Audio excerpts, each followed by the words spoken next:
قابل احترام ہیں اور بہت سارے مدرسوں کے. انہوں نے کہا بھائی وہ پہلے کے فقہا اتنے بڑے عالم تھے, اتنے بڑے فقیہ تھے, ان سب نے لکھا ہے کہ کان میں دوا ڈالیں گے تو روزہ ٹوٹ جائے گا, تو وہ کیسے غلط لکھ سکتے ہیں؟ لہذا وہ اسی رائے پر قائم ہے کہ کان میں دوا ڈالنے سے روزہ ٹوٹ جائے گا. عرب علماء اسی طرح جامعۃ الرشید ہے, دارالعلوم کرنگی ہے, اور پاکستان کے اور کچھ دیگر علماء, ان کی رائے یہ ہے کہ بھائی وہ علماء ٹھیک ہے بہت بڑے تھے, لیکن ان کی تحقیق کی بیس کیا تھی؟ اس زمانے کے حکیموں کی تحقیق. تو جب وہ تحقیق بدل گئی تو مسئلہ بھی کیا ہو جائے گا؟ آٹومیٹیکلی چینج ہو جائے گا. جب کان میں دوا ڈالنے سے کھوپڑی تک پہنچ ہی نہیں رہی ہے تو کان بذات خود تو ایسی چیز نہیں ہے نا جو جس سے روزہ ٹوٹے. بات آ رہی ہے سمجھ میں؟ تو اب ایک اسی طرح مجلس تحقیق لگی ہوئی تھی, بڑے بڑے علماء بیٹھے ہوئے تھے, میں بھی اس مجلس میں شرکت کا موقع ملا. تو ایک عالم نے ایک دلیل دی. انہوں نے دلیل یہ دی کہ بھائی ہم کیسے اس زمانے کے علماء جو دین میں علم میں ہم سے کئی گنا آگے تھے, ہم ان کی تحقیق کو کیسے چھوڑ دیں؟ وہ تو ہم سے علم میں کئی گنا آگے تھے. ایک دوسرے مفتی صاحب نے بڑا خاندانی جواب دیا. انہوں نے کہا جیسے اس زمانے کے علماء اس زمانے کے حساب سے زیرو ہیں, اسی طرح اس زمانے کے حکیم اس زمانے کے ڈاکٹروں کے لحاظ سے کیا ہیں؟ زیرو ہیں. اس چیز کو دیکھا جائے گا. کھوپڑی میں بات بیٹھی, کان میں بات جا کے دماغ تک پہنچی, اس کا مطلب کان میں دوا ڈالنے سے دماغ تک پہنچتی ہے. اصل میں دوا نہیں, بات پہنچتی ہے. تو لیکن وہ بھی ہر ایک کے نہیں پہنچتی, کسی کے پہنچ رہی ہے, کسی کے ان کے دستے نازک کے لیے بھیجی تھی, جو پوچھی خبر پہنچی تو یہ پہنچی کہ پوچھی نہیں پہنچی. تو شاعر کہہ رہا ہے میں نے محبوبہ کے دستے نازک ہاتھوں کے لیے پوچھی بھیجی تھی, خبر پہنچی تو یہ پہنچی کہ پوچھی نہیں پہنچی. ایسی چیزیں کہاں پہنچتی ہیں یار؟ خوش قسمت لوگوں کی پہنچتی ہیں ایسی چیزیں. خیر, تو اور آج کل محبوبہ کے دست نازک بھی نہیں ہوتے. آج کل خواتین بڑے بڑے چپیٹ لے کے بیٹھی ہوئی ہیں. وہ ونس اپون اے ٹائم کہ محبوبہ کے دست نازک کے لیے بھیجا جاتا تھا, اب ایسا نہیں ہوتا. تو خیر, تو یہ بات ہے جو قرآن و سنت سے ثابت ہے. دنیا کا علم کیا ہو رہا ہے؟ بڑھ رہا ہے. دین کا علم آہستہ آہستہ کم. کیسے کم ہو رہا ہے؟ پراپر کتنے بڑے بڑے پروفیسر اس وقت ہیں جن کو عربی نہیں آتی. یہ جو مشہور ہے نا, جن کی بڑی ایک زبردست شاپ ہے آج کل, ان کو عربی نہیں آتی. محقق بننے کے لیے سب سے پہلی بات یہ ہونی چاہیے کہ آپ جس زبان میں ریسرچ, آپ جس زبان میں اسلام کی ساری ریسرچ ہے اس زبان کو آپ سیکھو. جیسے کسی ڈاکٹر کو انگلش نہیں آتی اور وہ میڈیکل سائنس کی کتابوں سے کیا پیش کر رہا ہے تحقیق. بھائی میڈیکل سائنس کی تو ساری کتابیں انگلش میں ہیں, آپ کیسے رپورٹیں پیش کر رہے ہو؟ آپ کو تو یہ بھی نہیں پتا کہ اس کا ترجمہ صحیح ہوا بھی ہے کہ نہیں ہوا. اور آپ دیکھ لیں جتنے بڑے بڑے محقق اس وقت موجود ہیں یوٹیوب پہ, فیس بک پہ, جو علماء کے خلاف صبح و شام ان کو صرف نحو جو عربی کی بیس ہے نا, بیس اس سے ناواقف ہیں. ان میں ایک مشہور بہت بڑے فتنہ پرور صاحب ہیں, انہوں نے ایک لفظ کہا کہ 2 قول ہیں اس میں, یہ احوت ہے. ایک قول کیا ہے؟ احوت. احوت کو کیا پڑھ رہے ہیں محترم؟ یہ تو جو میرے تفسیر کے لیکچر پڑھتے ہیں نا, ان کو بھی اتنی عربی کم از کم آتی ہوگی. اضربو کا معنی دوسرے کے مقابلے میں زیادہ مارنے والا, احوتو کا معنی دوسرے کے مقابلے میں زیادہ احتیاط. بعض دفعہ 2 قول ہوتے ہیں نا فقہا کے, ایک میں احتیاط زیادہ ہوتی ہے, تو فقہا لکھتے ہیں یہ احوت ہے. یہ کیا ہے؟ احوت. احوت کا مطلب اس قول پہ عمل کرنے میں احتیاط زیادہ ہے. جیسے امام حنیفہ کا قول ہے کہ قربانی واجب ہے, امام شافعی یا امام احمد بن حنبل کہتے ہیں کہ سنت مؤکدہ ہے. تو سعودی عرب کے ایک عالم کا فتویٰ ہے کہ بھئی احوت کیا ہے, ابو حنیفہ کا قول کیا ہے, اس میں احتیاط زیادہ ہے, احادیث اس طرف بھی ہے. ٹھیک ہے نا, احتیاط اس قول کو لینے میں کیا ہے, یہ علماء کا ہوتا ہے کہ بھئی اس قول میں کیا ہے, احتیاط ہے. تو احوت کو کیا پڑھ رہے ہیں محترم چینل پہ؟ احوت. لیکن چونکہ پبلک کو پتہ نہیں ہوتا, محقق بھائی احوت بھی آتا ہے ان کو. کیا آتا ہے؟ احوت بھی آتا ہے. احوت ایسے بڑے بڑے, میں اگر ہم یہ کام شروع کر دیں نا, ان پروفیسروں کی اس طرح کی غلطیوں کو نکال کے تو ہمارے پاس پھر اس کے علاوہ کوئی اور کام کا ٹائم. اتنی بڑی بڑی غلطیاں ان لوگوں کی, لیکن ہم یہ کام کرتے نہیں ہیں. لیکن ان کو موقع مل جائے تو فوراً سے پہلے کرتے ہیں وہ, حالانکہ وہ زبان کی لڑکھڑاہٹ ہوتی ہے. وہ جان بوجھ کر کوئی صرف پڑھنے والا اہوت نہیں پڑے گا کم از کم احوت کو. یہ میرا بھانجا بیٹھا ہوا ہے ابھی عربی گرامر کے پہلے سال میں جامعۃ الرشید میں, اس کو بھی پتا ہوگا میرا خیال ہے اہوت ہوتا ہے احوت ہوتا ہے, اہوت نہیں ہوتا. تو ایسے اتنی بڑی ایک محترم بڑے مفسر ہیں, وہ قرآن کی آیت کا ترجمہ کر رہے ہیں, وما یؤمن اکثرهم باللہ الا وهم مشرکون. اس کا ترجمہ کر رہے ہیں. پہلے میں بتاؤں اس کا صحیح ترجمہ کیا ہے. قرآن کے الفاظ ہیں وما یؤمن اکثرهم باللہ, ان میں سے اکثر لوگ اللہ پر ایمان نہیں لاتے, الا مگر اس حال میں وہم مشرکون کے وہ شرک کر رہے ہوتے ہیں. یعنی دنیا میں اکثر لوگ جو گاڈ کو مانتے ہیں اس دور میں وہ اکثریت کیا تھی؟ مشرک تھی. جبکہ اللہ کو یہ شرک والا ایمان قبول نہیں ہے. جیسے عیسائی ہیں, ہندو ہیں, سکھ ہیں, بہت سارے مذاہب ایسے ہیں جو اللہ پر گاڈ پر ایمان تو رکھتے ہیں مگر ساتھ ساتھ دوسروں کو شریک بھی کرتے ہیں. یہ پوری امت اجماع ہے کہ اس آیت کا یہی مطلب ہے, اس کے علاوہ کوئی اور مطلب نہیں ہے. اور جس نے ذرا بھی عربی گرامر جانتا ہو نا وہ یہی ترجمہ کرے گا. بہت بڑے مفسر صاحب ترجمہ کیا کر رہے ہیں کہ مسلمانوں میں اکثریت وہ ہے جو اللہ پر ایمان رکھتے ہیں شرک کے ساتھ. یعنی مسلمانوں میں بہت سارے لوگ ایسے ہیں جو اللہ پر ایمان لاتے ہیں مگر ساتھ ساتھ کیا کرتے ہیں. یعنی اس آیت سے مراد کون لے لیا؟ مسلمان, کہ مسلمانوں کی اکثریت شرک کر رہی ہے. تو کیا کہاں کی کہاں لگا دی. ایک بہت بڑے مفسر ہیں, انہوں نے ایک اور, یعنی جو لفظی ترجمہ بھی نہ کر سکے لوگ ان کے سن رہے ہیں کہ یار تحقیق کیا ہے, اٹ از کالڈ تحقیق. تو میں نے ایک میرا شارٹ کلپ آیا نا کہ ماموں بنانا دنیا میں سب سے آسان کام. جو آدمی جس فیلڈ کا نہیں ہوتا نا وہ بہت جلدی ماموں بنتا ہے, بہت جلدی ماموں بنتا ہے. ان لوگوں سے علماء کبھی متاثر نہیں ہوتے کہ وہ تعریف کر رہے ہیں یار زبردست, کیونکہ علماء کے پاس علم ہوتا ہے, ان کو پتا ہوتا ہے یہ ان تلوں میں تیل نہیں ہے, لفاظی ہے. علماء نہیں متاثر ہوتے. اب علماء کے متاثر نہ ہونے سے لوگ سمجھتے ہیں کہ علماء چاہتے ہیں اپنی دکانیں چلیں, دوسروں کی دکانیں نہ کھلیں. یہ مطلب نہیں ہے بھائی. علماء کو پتا ہوتا ہے کہ ان تلوں میں تیل نہیں ہے. ایک بڑے مفسر ہیں, انہوں نے ترجمہ کیا کہ یوم الحج الاکبری, قرآن میں آتا ہے نا حج اکبر کے دن, تو اس کا ترجمہ کیا حج کے بڑے دن, حج کے بڑے دن. حالانکہ حج کا بڑا دن نہیں, اس سے مراد ہے بڑے حج کا دن. حج کے بڑے دن میں اور بڑے حج کے دن میں بڑا فرق ہے.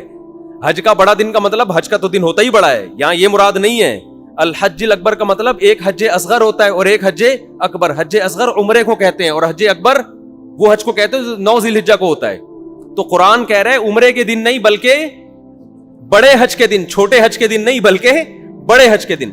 تو چونکہ موصوف صفت کا نہیں پتا, مضاف مضاف الیہ کا نہیں پتا, اب حج الاکبر, الحج الاکبر میں حج موصوف ہے, الاکبر کیا ہے اس کی صفت ہے, یعنی وہ حج جو کہ بڑا ہے چھوٹا نہیں ہے, یہ مطلب ہوگا.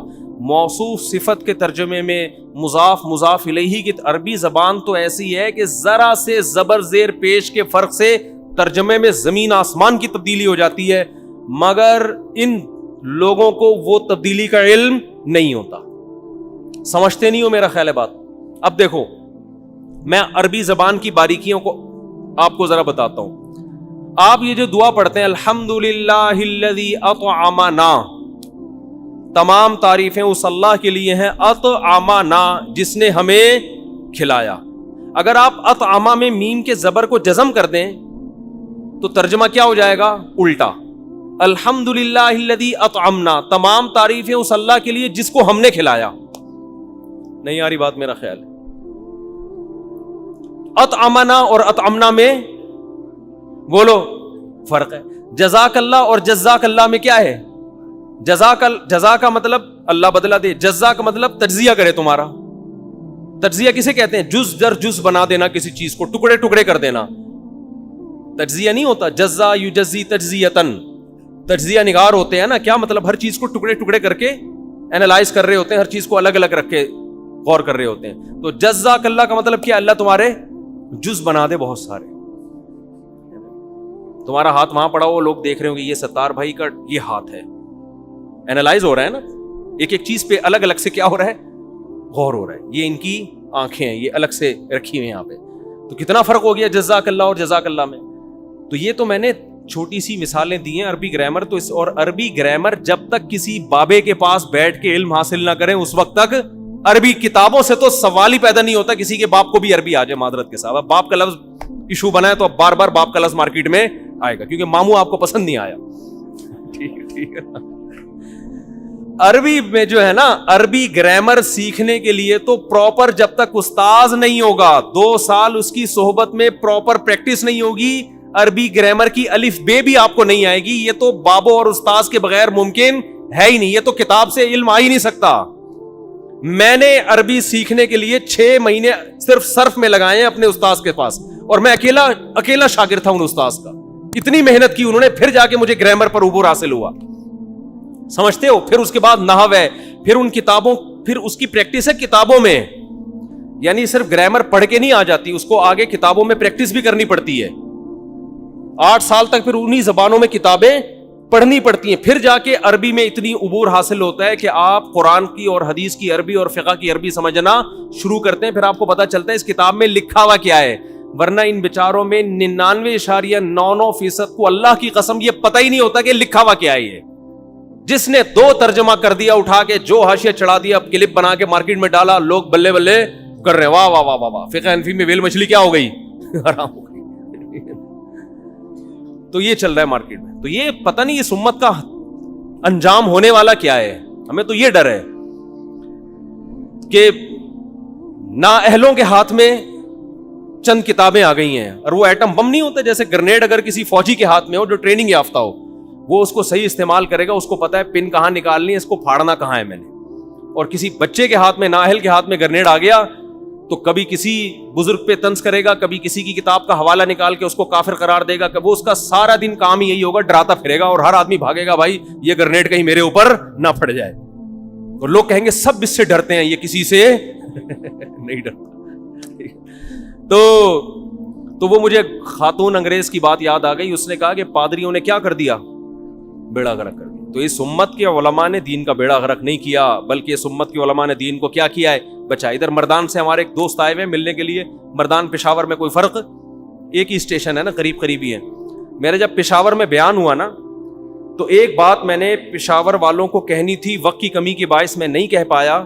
پھر میں نے کہا دوبارہ پتہ نہیں کب پشاور جانا ہوگا, اہتمام سے یہ بات کہوں گا, لیکن پہلے ہی پارسل کر دو تو اچھا ہے. یہ میں آپ سے کہہ رہا ہوں, اسپیشل پشاور پہ کلپ بنا کے یہ میرا کلپ چلانا ہے, صحیح ہے نا. پشاور والوں سے خصوصی خطاب. پشاور میں فقہ حنفی کے خلاف, مردان میں, پشاور میں, ان تمام علاقوں میں بہت کام ہو رہا ہے. لوگ آئیں گے آپ کو حدیثیں دکھائیں گے, یہ دیکھو امام حنیفہ یہ کہتے ہیں اور حدیث میں یہ. ان کے جوابات تو ہم دیتے رہتے ہیں کہ کوئی بھی آپ کو حدیث امام حنیفہ کے خلاف لے کر آؤ, ہم سے مطلب پوچھو. میں نے تو یہاں اجازت دی بھی ہے, پرچہ لاؤ, پرچوں پہ لکھو, میں بتاؤں گا جواب اس کا. اور ہمارے یہاں پہلے سے سلیکٹڈ پرچے بھی نہیں ہوتے کہ جو میں کہوں گا وہی لکھنا ہے, اس کے علاوہ کچھ پوچھا چھوڑوں گا نہیں میں تمہیں, ٹھیک ہے نا. ٹھیک, ایسا بھی نہیں ہوتا. اور ہمارے یہاں یہ بھی نہیں ہے کہ مخصوص لوگوں کو کمرے کے اندر آنے کی اجازت ہو. مسجد کے 2 دروازے ادھر سے کھلے ہوئے ہیں, گارڈ بس یہ چیک کرے گا بم تو نہیں لے کے آ رہا, بم نہیں ہے آ جاؤ بھائی. سمجھتے ہو؟ ہاں, ایسا سوال جس سے فرقواریت پھیلتی ہے وہ میں اسکپ کر دیتا ہوں. وہ اس لیے نہیں کہ جواب مجھے نہیں آتا, بلکہ ہر بات اگر بیان کر دی جائے تو اصلاح کے بجائے کیا ہوتا ہے, اس سے فساد پھیلتا ہے. کسی کے اندر کوئی خرابی ہے, الگ سے چھاؤں میں لے جا کے اس کو سمجھایا جائے, اس کا نام لے کے ساری دنیا کے سامنے اس طرح آپ رسوا کر دیں تو اس سے بجائے فائدہ ہونے کے الٹا کیا ہو جاتا ہے. تو ایسے سوال میں اسکپ کرتا ہوں. یا میرے پرسنل لائف کے بارے میں لوگ پوچھ رہے ہوتے ہیں بعض دفعہ, وہ ہر بات بتانے کی نہیں ہوتی. تو ورنہ میں نے تو اوپن اجازت دی ہے بھائی. اور ہم نے تو اتنا بڑا ظرف رکھا ہوا ہے یار, ہمیں جواب نہیں آئے گا تو بول دیں گے ابھی مجھے معلوم نہیں ہے اس کا جواب. تو اس میں کون سا مسئلہ ہے بھائی, جو جواب نہیں آیا آدمی بول دے مجھے نہیں پتا یار, تحقیق کر کے بتا دیں گے بعد میں. تو پشاور یہ پوری بات آنی چاہیے, یہ جو میں نے شروع سے کی ہوئی ہے. تو پشاور والوں سے میں ایک بات کہتا ہوں, دیکھو پشاور میں جب اسلام آیا ہے نا, فقہ حنفی کی شکل میں ہی آیا ہے. 1200 سال سے پشاور میں اسلام آیا ہوا ہے. تو جو 1200 سال پہلے آیا تھا نا, وہی اسلام آج تک چل رہا ہے. اس کے علاوہ کچھ اور اگر ہوگا تو وہ نیا فرقہ ہوگا, وہ والا نہیں ہے جو اس وقت آیا. پورے بر صغیر میں جو اسلام آیا ہے، بنگلہ دیش میں، برما میں، اور اللہ بلا کرے دہلی میں، سہارنپور میں، پاکستان میں، لاہور میں، ملتان میں، خانیوال میں، کراچی میں، چاہیے نا، یہ آج نہیں آیا اسلام. یہ کب آیا ہے؟ یہ 1200-1300 سال پہلے اسلام ان ملکوں میں آ چکا تھا. ازبکستان، تاجکستان، بخارا، سمرقند، یہ تمام علاقوں میں فقہ حنفی آیا ہے. ملیشیا میں فقہ شافی آیا ہے. سمجھتے ہو؟ تو یہ اگر غلط ہوتے، اس کا مطلب دنیا میں جب اصل اسلام آیا تھا وہ غلط آیا تھا، اب کون سا والا آ رہا ہے؟ تو یہ خود ایک بہت بڑا سوالیہ نشان ہے کہ اب اسلام آ رہا ہے. بر صغیر میں تو 1200 سال سے گھاس کھا رہے تھے کہ ہم یہاں پہ. جتنے بڑے بڑے کمانڈر بر صغیر میں گزرے ہیں، جو ہندوؤں سے لڑے ہیں، جو سکھوں سے لڑے ہیں، جو غیر مسلموں سے لڑے ہیں، سارے حنفی ہیں. کوئی ایک بھی حنفیوں کے علاوہ نہیں دکھا سکتے آپ تاریخ میں. سمجھتے ہو؟ محمود غزنوی کیا تھا؟ یہ فقہ حنفی کو فالو کرتا. ٹیپو سلطان کیا تھا؟ یہ جتنے ہمارے نجات دہندہ آئے ہیں، جتنی خلافتیں، جتنی حکومتیں، پشاور میں آج بھی بڑے بڑے قلعے ہیں. پھر انگریزوں کے خلاف لڑائی کس نے لڑی ہے؟ یہ سب حنفیوں نے لڑی ہے. ایک صاحب کہنے لگے کہ اب ہمارا مسلک پشاور میں الحمدللہ تیزی سے پھیل رہا ہے. تو انہی کے مسلک کے دوسرے آدمی نے کہا کہ یار پھر 1200 سال پہلے کیا آیا تھا اور 1000 سال سے کیا تھا؟ اگر اب ہمارا مسلک پھیل رہا ہے تو یا تو ہم غلط ہیں یا 1200 سال سے یہ گھاس کھا رہے ہیں. تو اس بیس پر وہ حنفی ہو گیا کہ یار یہ کیا ہے. تو فقہ حنفی پر جتنے اعتراضات کرتے ہیں نا کہ قرآن و حدیث کے خلاف، یہ اعتراضات ان کے بنائے ہوئے ہوتے ہیں اور کوئی صحیح آدمی جواب دینے والا ملا نہیں ہوتا. اس وجہ سے وہ ابو حنیفہ پر اعتراضات. ابو حنیفہ کو جو اللہ نے اتنی عزت دی ہے نا کہ 50% سے زائد مسلمانوں نے اکیلے ابو حنیفہ کو فالو کیا ہے. یہ عزت اس لیے نہیں کہ ابو حنیفہ ان کے ماموں یا چاچو لگتے تھے، اس لیے کہ ابو حنیفہ کی دلائل کی جو قوت تھی، وہ قوت میں باقی تمام فقہا پر کیا تھے؟ وہ غالب تھے، جو تفقہ اور بصیرت اللہ نے عطا فرمائی تھی. ہم دوسرے فقہا کا بھی احترام کرتے ہیں. امام شافعی کے ہم خاک کے برابر بھی نہیں ہیں. امام احمد بن حنبل جو امام بخاری کے استاذ ہیں، ہم اپنے آپ کو ان کی خاک کے برابر بھی نہیں سمجھتے. امام ابو حنیفہ کی فضیلت بیان کرنے کا مقصد دوسرے فقہا کی توہین نہیں ہے.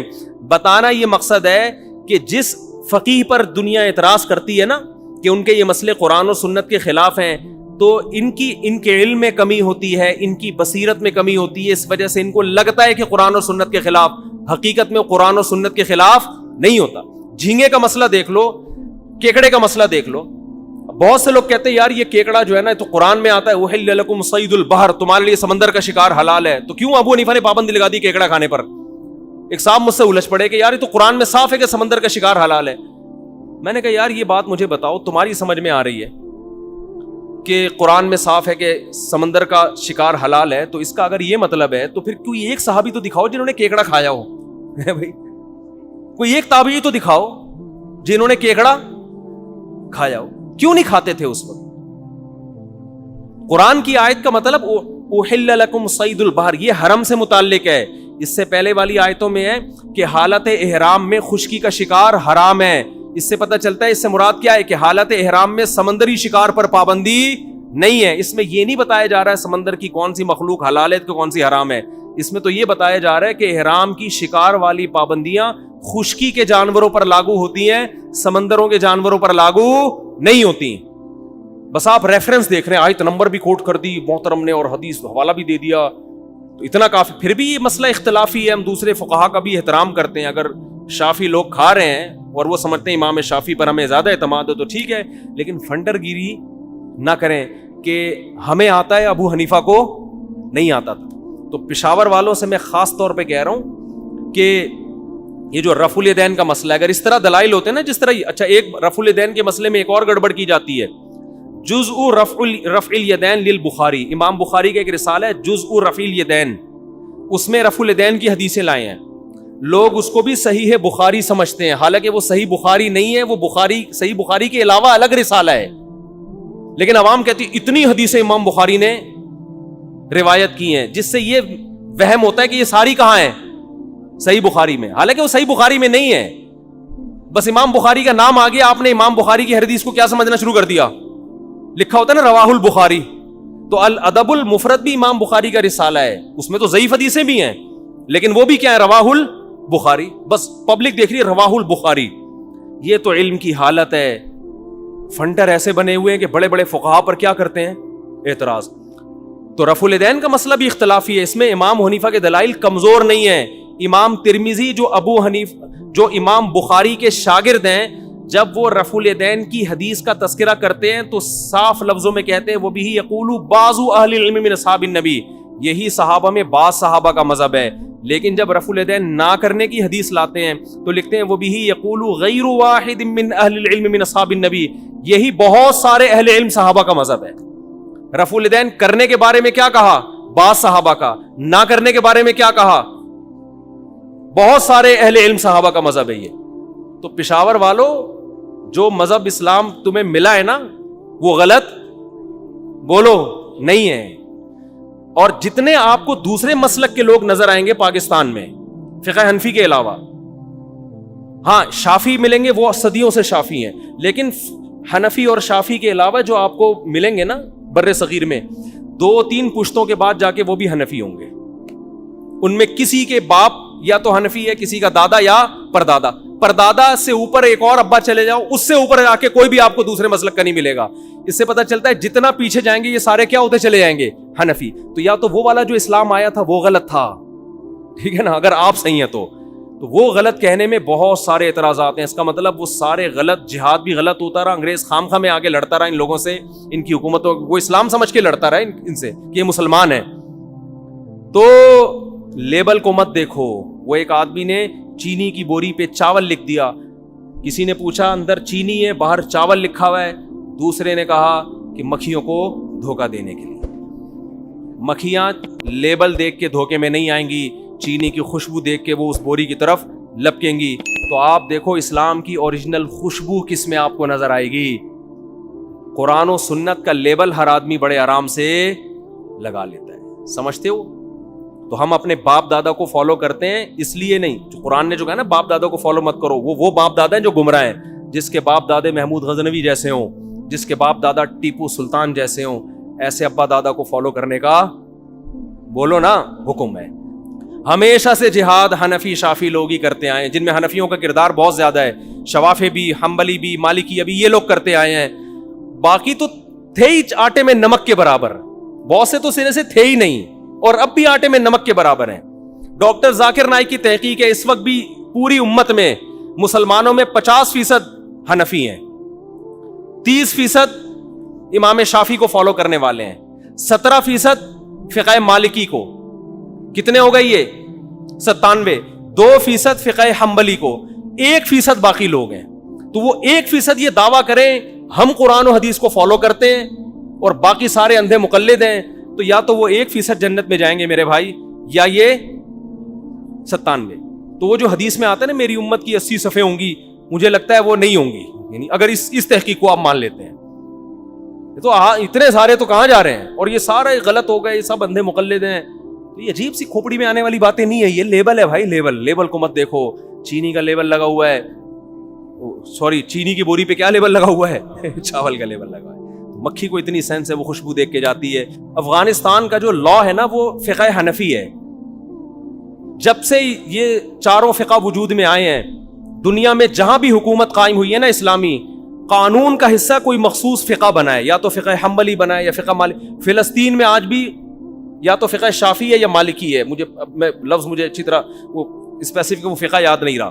سعودی عرب میں لا میں آج بھی کیا ہے؟ فقہ حنبلی ہے. اور افغانستان میں کیا ہے؟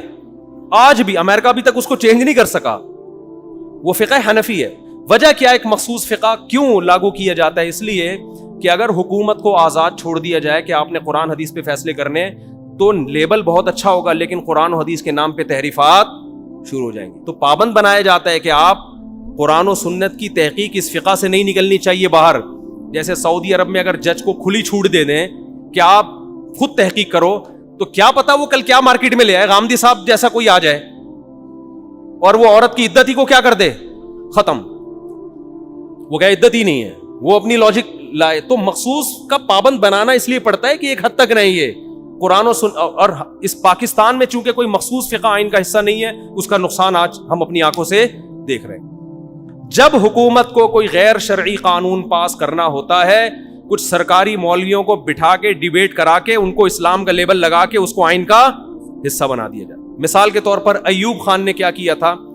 ایوب خان نے یہاں کے علماء سے پوچھا کہ ڈیورس کے بعد عدت کے کیا احکام ہیں. سب علماء نے کہا 3 حیض عورت کو انتظار کرنا پڑے گا. کتنے حیض؟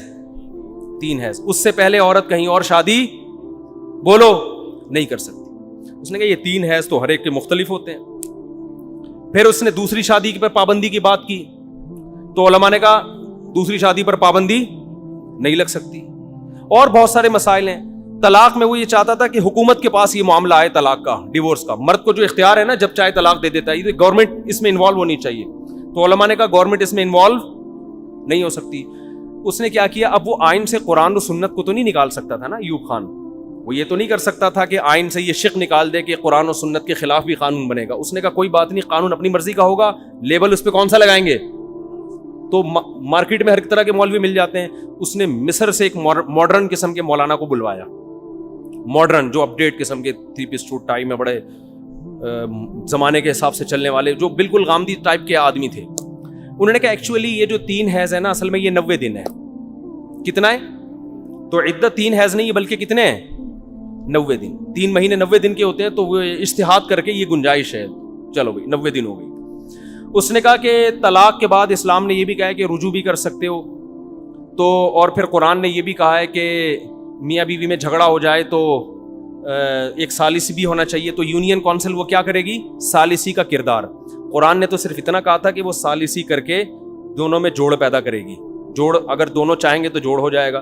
انہوں نے اس یونین کونسل کو طلاق کے اختیار بھی دے دیے کہ مرد جب طلاق دے گا تو یونین کونسل سے رجسٹر ہونا ضروری ہے, چاہے جتنی مرضی دے دے.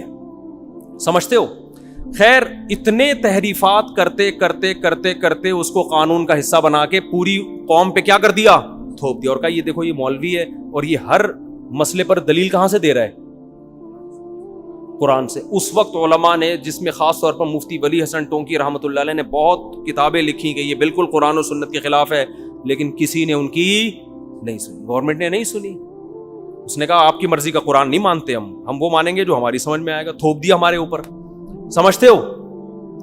سود کے بارے میں بھی ایسے ہی. اور یہ جو عدالتی خلا چل رہا ہے یہ کسی کے نزدیک بھی شریعت میں معتبر نہیں ہے, لیکن خلا کا لفظ بھی قرآن سے لیا, آیتوں میں تحریف بھی کی. جنرل مشرف نے قرآن و سنت کا لیبل لگا کر اس کو پوری امت پہ کیا کر دیا؟ تھوپ دیا. اگر کسی مخصوص فقہ کے پابند ہوتے تو یہ حرکت بولو نہ ہوتی, کیونکہ یہ چاروں فقہ میں قرآن و سنت کی تشریح ہو چکی ہے. تو پھر عدالت پابند ہوتی, بھائی آپ کو اس تشریح سے ہٹنے کی اجازت نہیں. جیسے سعودی عرب کی عدالت پابند ہے. آپ کو پتا ہے سعودی عرب میں نجی محفل میں تو مفتی فتویٰ دے دیتے ہیں 3 طلاق ایک ہوتی ہے. سعودی عرب کی عدالت یہ فتویٰ نہیں دے سکتی. سعودی عرب کی عدالت میں کوئی جائے گا نا کیس لے کے 3 طلاق 3, عدالت سے جو حکم صادر ہوگا وہ کیا ہوگا؟ 3. کیونکہ عدالت کس کی پابند ہے؟ فقہ حنبلی کی.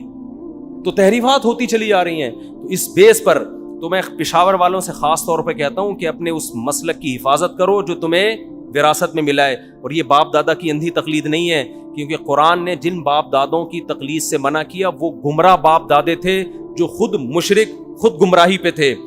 ہم جن باپ دادوں کی بات کر رہے ہیں یہ وہ ہیں جو انگریزوں سے لڑتے آئے ہیں, جنہوں نے بر صغیر میں اسلام کی حفاظت کی, جنہوں نے عقیدہ توحید کی حفاظت کی, جنہوں نے بدعات کا خاتمہ کیا. ہم ان باپ دادوں کی بات کر رہے ہو. اگر ان باپ دادوں سے آپ اگر ہٹ گئے تو یاد رکھو بے لگام اونٹ ہو, پھر آپ کی بریکیں فیل ہیں. پھر کوئی بھی قرآن و سنت کے نام پہ کہیں بھی لے جائے آپ کو تو امت کا جو اتحاد ہے وہ کیا ہو جائے گا؟ پارا پارا ہو جائے گا. آپس میں لڑنا شروع کر دو گے, کفر کے خلاف متحد نہیں ہو سکتے. ہاں بدعت کے معاملے میں کسی کو فالو نہیں کرنا. تو بہت سی بدعات ایسی ہیں جو فقہ حنفی میں گھسیڑی گئی ہیں, حالانکہ فقہ حنفی کا ان سے تعلق نہیں. تو اب میں جلدی سے بات کو سمیٹ کے ختم کرتا ہوں, بہت لمبی بات ہوگی. وہ انگریز خاتون کی بات چل رہی تھی جنہوں نے کہا تھا کہ پادریوں نے بیڑا غرق کر دیا. تو مجھے یہاں سے خیال آیا کہ پادریوں نے کیا, کہ اس کا مطلب نہیں کہ علماء نے بچایا ہوا ہے. تبھی دیکھو 1400 سال بعد بھی اسلام محفوظ ہے. رمضان کے اسی طرح روزے رکھے جاتے ہیں. کتنے لوگ آئے انہوں نے قربانی میں تحریفات کی کہ نہیں جی اتنے پیسے غریب کو دے دو, مگر آج پوری دنیا میں مسلمان کیا ذبح کرتے ہیں؟ جانور. کیونکہ علماء نے لوگوں کو ہر دور میں بتایا کہ نہیں بھائی جب تک جانور نہیں کٹے گا اس وقت تک قربانی کا فریضہ ادا نہیں ہوگا. علماء نے بتایا جب تک حج نہیں ہوگا, حج کے پیسے غریب کو دینے سے حج کی فرضیت ساقط نہیں ہوگی. بہت سے لوگوں نے داڑھی کا انکار کیا, ماحول سے متاثر ہو گئے. علماء آج بھی کہتے ہیں بھائی داڑھی رکھنا کیا ہے, چاہے لوگ مانے نہ مانے ضروری ہے. کتنے لوگ آئے حقوق نسواں کے نام پہ, عورت کے حقوق, ویمن رائٹس کے نام پہ انہوں نے عورتوں کو حقوق دے کے طلاق کے اختیارات دے دیے کہ بھائی اس سے عورت کا حق بڑھ جائے گا. آج بھی اہل علماء بتاتے ہیں ڈیورس کا حق اسلام میں صرف کس کے پاس ہے؟ بولو, مرد کے پاس ہے, جج کے پاس. جج کسی کی بیوی کو طلاق نہیں دے سکتا. اور میں یہ جو بار بار کہتا ہوں نا, جج کا عدالت کا خلا اس کی کوئی حیثیت نہیں ہے سوائے چند شرطوں کے. یہ میں چند دن تک کہتا رہوں گا, اس کے بعد مجھ پہ بھی پابندیاں لگ جائیں گی, یہ بتا دوں. اس لیے اس سے پہلے سن کے آگے پھیلا دو. گورنمنٹ اتنی اچھی نہیں ہے کہ آپ عدالت کے قانون کے خلاف کھلے عام ممبر پہ بیٹھ کے بولتے رہو اور حکومت آرام سے خاموش بیٹھی رہے. ایسا نہیں ہے. ایسے علماء کے منہ بھی بند کیے جائیں گے جو عدالت کے خلا کے فیصلے کو کہتے ہیں ردی کی ٹوکری میں پھینک دو. میرے پاس ایسے کئی کیسز آئے ہیں. میں نے جب سنا تو خواتین نے کہا کہ بھئی یہ عدالت, میں نے خلا کے جب وہ تحریر پڑھی میں نے کہا محترمہ یہ کسی بکری کو کھلا دیں, اس کی شریعت میں کوئی حیثیت.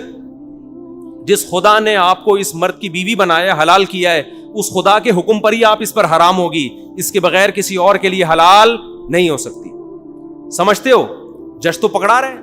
آپ کی بیوی کا کسی سے ناجائز تعلق ہو جائے, بیوی جا کے بولتے مجھے نہیں رہنا, عدالت کہے گی جا خلا کی ڈگری لے بھائی, جا چاہے شادی کر. ایسے تھوڑی ہوتا ہے اسلام میں. نہیں آ رہا سمجھ میں تو چھوڑو, رہنے دو. تو عدالت نے تو کھلا کر دیا. میں کہتا ہوں جج صرف اپنی بیوی کو طلاق دے سکتا ہے, دوسروں کی بیویوں کو طلاق نہیں دے سکتا. ہم حکومت کے, یہ تو لبرل لوگ ہمیں حکومتوں کے غلام بنا رہے ہیں. ویسے یہ کہتے ہیں ہم غلامی کے قائل نہیں ہو. بھائی تم نے ہمیں خدا کی غلامی سے نکال کے حکومتوں کا غلام بنا دیا کہ اپنی بیوی بھی آپ کی اپنی نہیں رہی ہے, وہ بھی گورنمنٹ کی پرمیشن سے آپ رکھ سکتے ہو. سمجھ میں نہیں آ رہی بات؟ گورنمنٹ کہے گی کہ آپ کے پاس ڈاکومنٹس ہے تو آپ کی بیوی ہے, نہیں ہے تو نہیں ہے. اسلام نہیں مانتا اس کو. اسلام کہتا ہے ایجاب و قبول ہو گیا آپ کی بیگم, ٹھیک ہے نا, ڈیورس دے دی, ختم.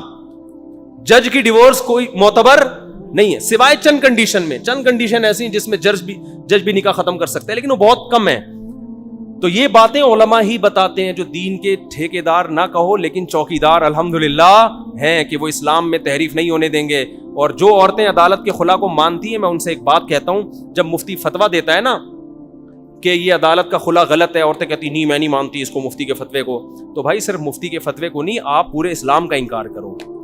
کیونکہ یہ چاروں فقہ کا فتویٰ ہے, حنفی, شافعی, مالکی, حنبلی, چاروں فقہ کے علماء کا فتویٰ ہے کہ عدالت کا جو موجودہ خلا کا پاکستان میں نظام چل رہا ہے وہ 100% بولو غیر, اس سے بیوی نکاح ختم نہیں ہوتا, نہ وہ کسی اور کے لیے حلال ہوتی سوائے چند صورتوں کے.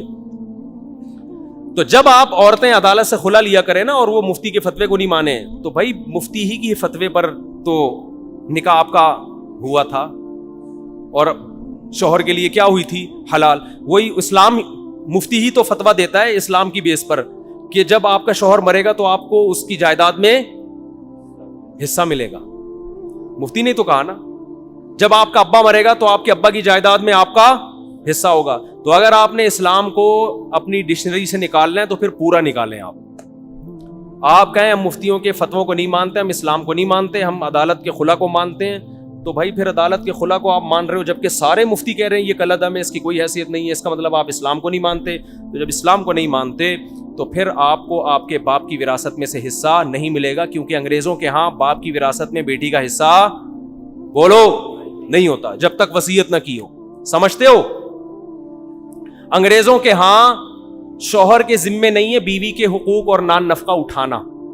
تو آپ اپنے میاں سے انڈے پراٹھے کے پیسے, ابے بول لو نا, نہیں مانگا کرو. یہ تو اسلام نے پابندی لگائی ہے کہ اس کو کھلا. مفتی طارق مسعود کے بیان سن کے تو کمبخت نے 4 شادیاں تو کر لی ہے. کل ایک صاحب مجھے کہنے لگے کہ کچھ ایسی مثال دیں, کوئی ایسی غلطی جو ریورس نہیں ہو سکے. غلطی تو ہو گئی, اب وہ واپس, میں نے کہا یہ 4 شادیوں والی غلطی ہے, جب ایک دفعہ ہو جائے وہ ہو گئی. جیسے چکی میں ایک اتنا سا پلو پھنس جائے نا تو اب یہ نکل سکتا ہے, اب یہ پورا بندہ ہی اندر جا کے قیمہ بن کے نکلے گا. تو آپ کہتے ہیں ایک طرف ڈراتے بھی ہو, ایک طرف کہتے بھی ہو کرو, تو میں یہ ڈراتا اس لیے ہوں کہ یہ سوچ کے کیا کرو, قیمہ بن کے نکلے گا, ثواب ملے گا, ثواب بہت ملے گا. تو یہ جو اسلام کے حکام ہیں, پھر عورت اس سے جو فائدہ اٹھا رہی ہے پھر یہ اٹھانا بھی چھوڑ دو. شوہر سے انڈے پراٹھے کے پیسے مت مانگا کرو, شوہر سے گیس بجلی کا بل امریکہ میں نہیں ہوتا بھائی. میاں اپنی الگ چائے بناتا ہے, بیگم صاحبہ اپنی الگ چلائے. وہ اپنے پیسوں کے پاپے اس میں ڈبو ڈبو کے کھاتا ہے, بیگم کے اپنے پیسوں کے پاپے آتے ہیں جو اس میں ڈبو ڈبو کے کھاتی ہے. سمجھتے ہو؟ بچوں کا بھی دونوں مل مل کے خرچہ اٹھاتے ہیں اگر ہو جائیں اور پتہ چل جائے کہ یہی والا ہے, ٹھیک ہے نا, پھر ورنہ وہ بھی نہیں ہوتا تھا. تو ان کے ہاں تو پھر یہ ہے آزاد زندگی. پھر بڑھاپے میں اب کوئی حقوق نہیں ہے کہ ماں کے قدموں میں. کسی انگریز کو دیکھا ماں کے قدموں میں جنت منت تلاش کرتے ہوئے دیکھا کبھی کسی نے؟ ہے بھائی کہ ابا کی پیشانی پہ محبت سے انگریز دیکھ رہا ہے تاکہ مجھے حج عمرے کا ثواب ملے ہیں؟ اور dad what are you doing here, وہ اس طرح کہے گا ڈیڈ تم یہ کیا کر رہے ہو یار, تمہیں تو اوڑ ہاؤس میں ہونا چاہیے تھا ڈیڈ, شرم نہیں آتی؟ اپنے دادا کو تم نے وہاں بھیجا ہوا تھا. تو ڈیڈ یہ اس طرح کر کے اگر وہ ڈیڈ پتہ چل جائے کہ یہ ڈیڈ ہے, ورنہ کنفیوژن بھی ہوتی ہے کہ dad are you my dad really. تو یہ کلچر ہے اگر اسلام کو چھوڑتے ہو تو. اس لیے خواتین جو بار بار میرے بیان پہ غصہ ہوتی ہیں نا کہ میں جب کہتا ہوں عدالت کا خلے سے نکاح ختم نہیں ہوگا, جج کو اپنی بیوی کو طلاق دے سکتا ہے, دوسروں کی بیویوں کو طلاق نہیں دے سکتا. تو یہ باتیں عورتیں غصہ ہوتی ہیں کہ ہمارے حقوق پہ ڈاکے ڈال رہا ہے, ہمیں باؤنڈ بنا دیا میاں کا. تو بھائی پھر آپ کو اگر آزادی چاہیے تو پھر ہر قسم کی آزادی. پھر میاں نہیں ہوتا, پھر بوائے فرینڈ ہوتا ہے. کہ میاں کی پھٹیک کیوں پھالی ہوئی ہے معذرت کے ساتھ, پھر وہ یہ کلپ آ جائے گا دیکھو یہ ممبر پہ بیٹھ کے پھٹیک پھٹیک کے لفظ استعمال کر رہے ہیں. تو ہے تو ٹینشن ہی نا. ٹینشن کی جب سپرلیٹو ڈگری پھٹیک ہے, ٹینشن تو بہت ہلکا لفظ ہے, صحیح ہے نا. تو یہ میاں کی ٹینشن کیوں پالی ہوئی ہے, یہ بچوں کو میاں کیوں لے کے جا رہا ہے. میاں بولے بھائی بس تو نے پیدا کی ہے, سنگل مدر کا بھی تو ایک سسٹم ہے نا گوروں کے ہاں. تو یہ سارے جو تمہارے ساس کا, تمہاری اماں کا احترام کر رہا ہے, تمہارے ابا کا احترام کر رہا ہے, تو ایسا اسلام نہیں سکھایا یہ سب چیزیں, ورنہ یہ چیزیں نہیں ہوتی.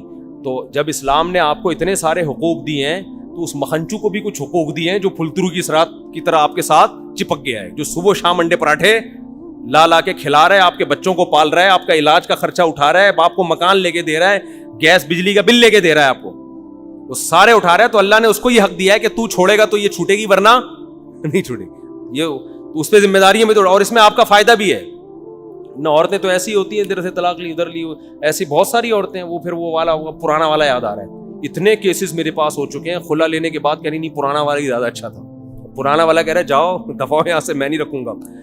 تو وہ تو قوت فیصلہ نہیں ہے. تو اللہ کا شکر ہے اس امت میں علماء ہیں جنہوں نے اسلام میں تحریفات سے روکا ہوا ہے. تو قرآن کی آیت آج میں ختم کر کے تاکہ اگلے ہفتے اگلے سورت پہ چلیں. تو قرآن کہہ رہے ہے جب دلائل کی دنیا میں یہ ہار گئے, لا یزلقونک بابصارہم, تو اے نبی یہ اپنی نگاہوں سے آپ کو گرانا چاہیں گے. کیا مطلب؟ آپ کی شخصیت کو مجروح کریں گے. تو آج بھی جب علماء سے لوگ دلائل کی دنیا میں ہارتے ہیں تو پھر مولویوں کا مذاق اڑانا شروع کرتے ہیں کہ یہ مولوی ایسے ہوتے ہیں, یہ مولوی ایسے ہوتے ہیں, یہ یوں ہوتے ہیں, یہ یوں ہوتے ہیں, تاکہ ان کی شخصیت علماء کا وقار لوگوں کی نظر میں گرے اور لوگ علماء سے عظمت, عقیدت اور محبت کے بجائے ان سے نفرت کرنا شروع کر دیں. تو یہ آخری حربہ ہوتا ہے جو مشرکین مکہ کا تھا.